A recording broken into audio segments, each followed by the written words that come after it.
All right, well, here we are in our slightly kitsch hotel lobby with the Hoover upper man doing his best job of getting into the podcast. Pete, thanks so much for being on the Unsuccessful podcast. Thank you. It feels pretty unsuccessful already, doesn't it? Yeah, perfect. I mean, it's not just slightly kitsch. This place it's like almost offensive in a nice way. Yeah, there's a lot of plastic. Plastic, no straight lines, clashing colours. Yeah, wouldn't look good on the barge. No, we've gone for more of a traditional sort of barge meets sort of Hackney vibe. Very nice, very nice. So getting straight into it, Pete, this is called the Unsuccessful Podcast, based obviously on the book I wrote, and some people say, why have you got Pete Greig on it? He's written loads of books, they've won awards, he's successful as far as leading a church is concerned, loads of church plants, bloody blur. Surely he's the wrong guy to get on a podcast. But I know you, and you're a friend, and it's not like... You're an absolute and it's all loser. rubbish, it's absolute rubbish, it's all a front. But no, I know, some of the inner processing that you do, and some of the... calling bullshit on, I know that you do you expose some of the narratives of success that we like to try and kind of follow. And so I wonder if you could tell us a little bit about why the success that people might see from your life isn't everything there is to it. I mean, the first thing is, it's easy to... I suppose if you live in one particular bubble, you could say that some of the things that have happened around me have been marks of success. But step into any other part of the world, to be a pastor is not a mark of success. It's a mark of being a complete loser. Try turning up at a family function and saying, I lead a prayer movement. They look at you like you're insane. Right. So, I mean, our very notions of success are relative. I like what someone said. The mark of real success is when those who know you best respect you most. So that's good, I think success is ultimately not an outward metric, but an internal one. But yeah, I suppose I do continually have to wrestle with issues of motivation, ego. And that question, what actually is success here? Growth for the sake of growth is just cancerous, as you talk about in the book. So what actually is what we are doing fundamentally a beautiful contribution to the world? And if so, how can we make that grow? Right. And then particularly in Western consumer culture, we think growth equals success. But also I probably want to push back on those who think that growth is somehow demonic. I mean, if something is beautiful, if I love my children, I want them to grow. Right. So I don't accept the idea that somehow quantitative growth is morally either good or bad. The question is, what is it that's growing? Right. And I've heard you say before, you travel a lot and you meet a lot of church leaders. And as you say, it's quite a narrow lens to kind of view the whole world through that of church leadership or this and that. But I've heard you say, I've met a lot of people who are very able mega-church pastors, but questionable... Wait, we probably can't say that, can we? Well, it's hard to answer a question when I don't know what you're about to say. Okay, so what I've heard you say once before is you've met a lot of very able megachurch pastors, but who have been not very nice people or not very good humans. Yeah, I think that would be not a surprise statement or revelation to anybody watching this podcast. So that's actually not a controversial thing to say, sadly. Yeah, I'm not going to name names, but I think... of course not. I'm not sure that leading a megachurch is a healthy thing to do. It's interesting, one of my friends who is a really, really good and godly guy who does lead a very large church in America, said apparently they all get together, the guys who lead these big churches, and he said an unbelievable number of them all have the same physiological problem. Like they suffer from adrenal failure. Right. Like in the general population, it's X%, but it's like endemic amongst megachurch pastors, and it's just one of the actual metrics that this is not a healthy thing for anyone. I don't think it's particularly healthy to be a member of a megachurch. You can do it, and it can be wonderful, but there aren't many examples. And I don't think it's always particularly healthy to be leading one either. So. Yeah, I mean, the key issue in life, we all know this, is the kind of person that you are and not the number of zeros on anything that you do. But let's not swing the other way and demonize people who've got a lot of zeros on things. I think it was very easy to feel radical in my 20s by, anyone who was rich, for example, say, oh, they must be compromised. And I have to say, some of my friends who are rich are some of the more honest, godlier people that I know. So, right. I'm not going to demonize success in that sense, if that's our metric. But what I'm really interested in is people who are good human beings, by which I mean kind, integrated, the same in public as they are in private, prioritizing the things that clearly are most important in life, like family. I'm just watching Succession at the moment. I don't know if you've seen that series. Oh, yeah. It's basically about the Murdochs, but they pretend it isn't. And if one thing screams out is unbelievable success, but complete familial and personal and moral dysfunction. Yeah, okay. And so then you can fall off the horse either way. You can grow something massive that feeds your ego and makes you feel, applauded and, like I'm the nuts type thing. Or you can say, well, I'm bitter towards anyone who's got something to show for their life outwardly. I'm going to kind of throw the baby out with the bathwater and actually walk around kind of bitter and small or whatever. These are caricatures, obviously. But how does one find a middle ground then? You talk about becoming the person you're becoming and all of that sort of thing. Like how do leaders, do you think, how do we deal with our pain, with our dysfunction, with our own shadow self, without transferring whatever our own issues are onto those we lead? How do you do it? Well, I suppose confession's a big one.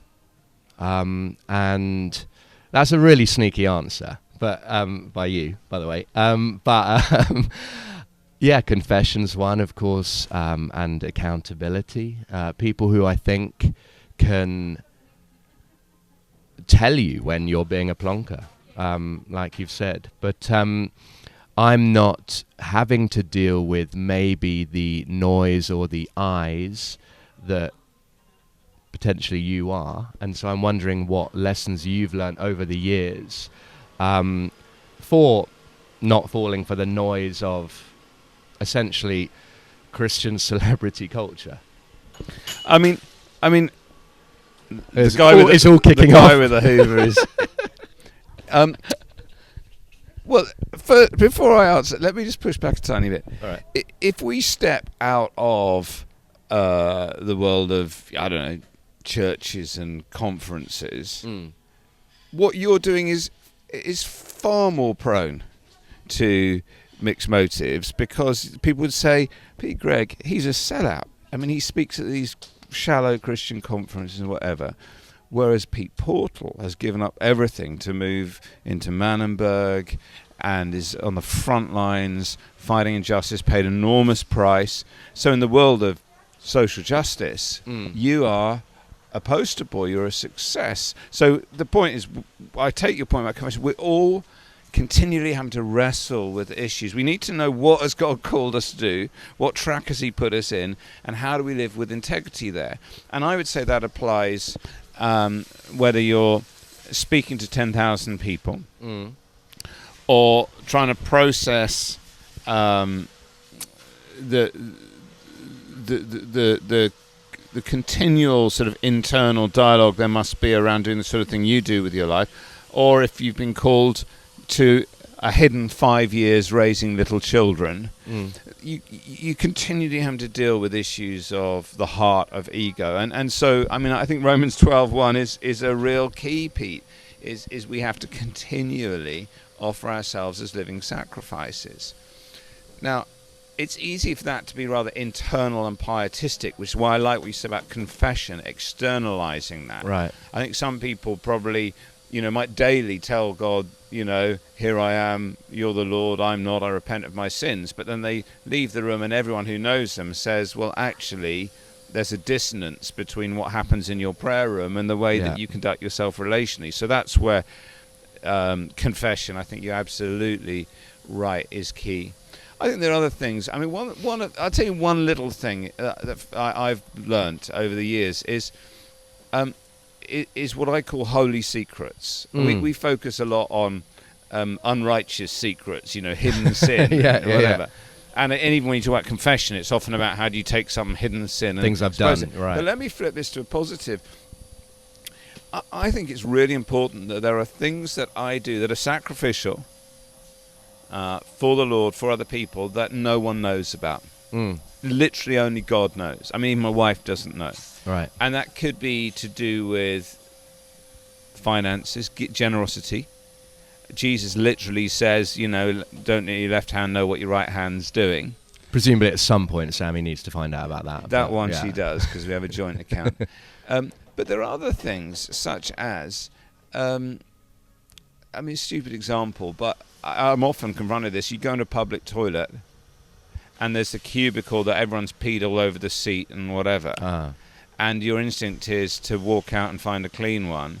And I don't always. This is the example I always use. So this is the one I've lost my. You've blown your cover on this one. But I try to clean it up. I mean, I don't do a great job, but I try to do it because I'm meant to serve, and someone else will have to do it otherwise. And Christians should be the people who are there at the party holding the person's hair back as they puke in the toilet. They should be the ones who are cleaning up and serving. So that's the stupid little example I give. But when I do things like that, I sense the smile of the Father until the moment I tell you that I do it. And then I sense that he's like, well, you had... The frown of the Father condemning you. I don't sense the frown, but I just think it's important, because the scriptures say the heart is deceitful above all things and beyond understanding. Yeah. Like, how do you know whether you're living with integrity?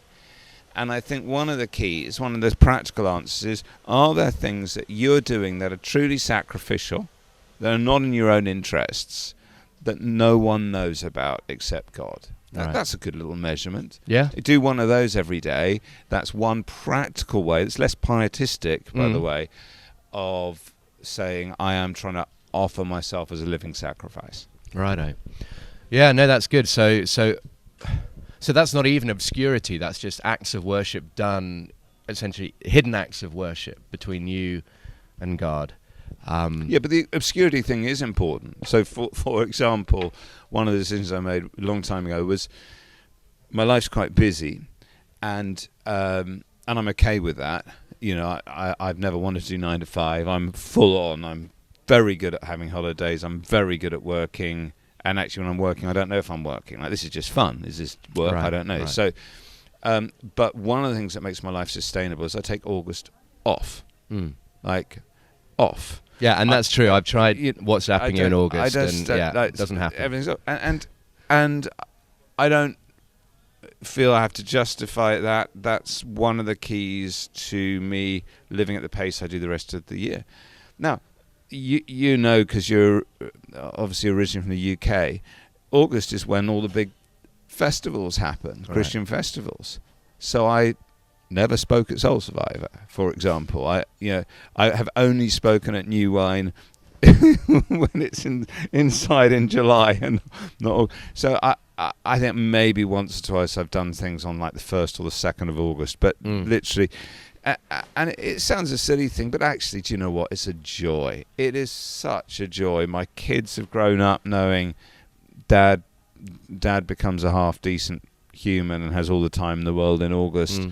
It's a wonderful thing. So there are issues. Now that is an obscurity thing. Right. You know, if I was driven by book sales and profile, I'd work hard in August because it's a handy month strategically. Right. Yeah.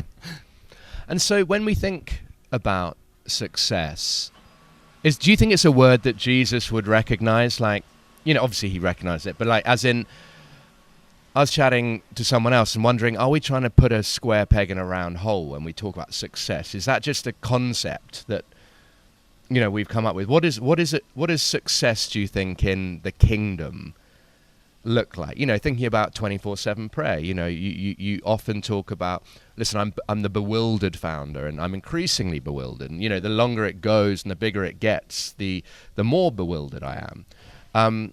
What do you think Jesus thinks about success? What constitutes success in his eyes for you, for 24/7, for the church? I mean, I think we have to distinguish between moral success and material success. I mean, when I see a couple celebrating 50 years of faithfulness to one another in marriage, especially in the contemporary culture, you better believe that's success. I know that's not been easy. So I don't want to remove this notion of success. Sorry to be heavy, but when my wife was going in for brain surgery, I really, really wanted the surgeon to be successful. Right. I didn't disparage that. And actually, I mean, it sounds bizarre. His name was Liam Gray. He was an Irish brain surgeon. I was thrilled when I found that he wrote with a fountain pen, an expensive one, and had lots of letters after his name. The very things I would normally slightly despise, I actually thought, actually, in this moment, I'm really glad you write with a fountain pen. There was something about the trappings of success which suddenly really mattered. In a way, you know, it really did matter. As in, he's being paid well, he's obviously good at what he does. My wife's about to be operated by it. Yeah, his life's well ordered. Right. These are signs and symbols of having done a good job over many years. Right. So, you know, clearly moral success is a good thing. But we mustn't confuse that with material success. You know, we are having this conversation in Vienna, you know, a wealthy city, you know, one of the wealthiest parts of the world at one of the wealthiest times in world history, with this enormous discrepancy between rich and poor in the world. And so we are preconditioned to measure success materially. I mean, it's interesting, when we moved to the Midwest of America, so in the UK, one of the great metrics of financial success is scale.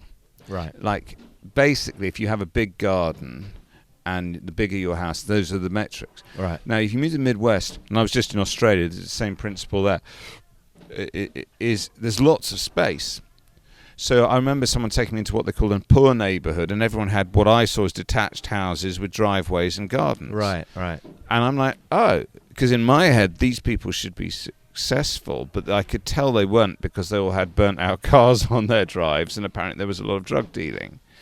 So our measurements of the metric of material success are culturally conditioned anyway. Right. But I would suggest that the issues of moral success are consistent across cultures and going back millennia.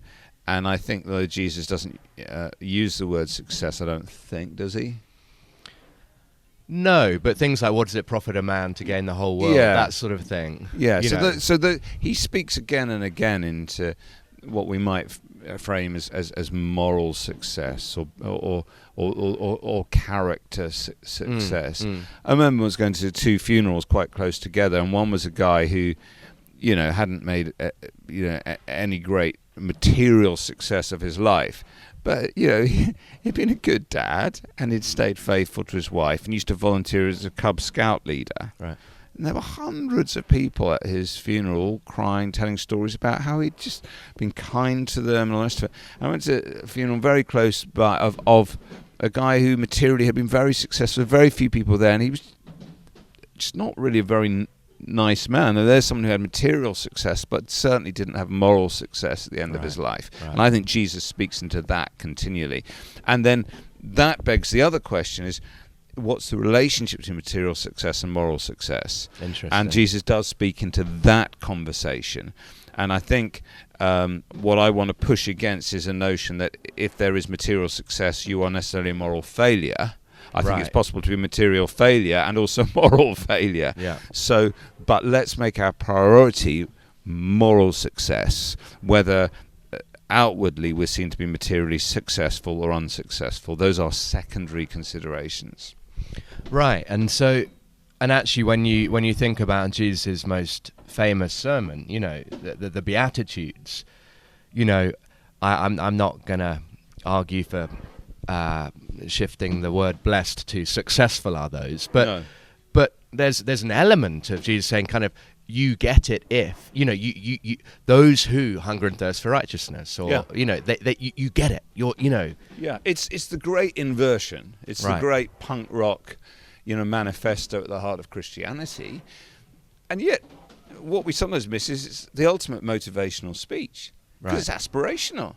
Blessed means happy. You know, happy are you when, you know, to be a son of God, you know, to inherit the earth. I mean, this is aspirational stuff. Now, it's a different value system. What he's not doing is saying you shouldn't aspire towards happiness.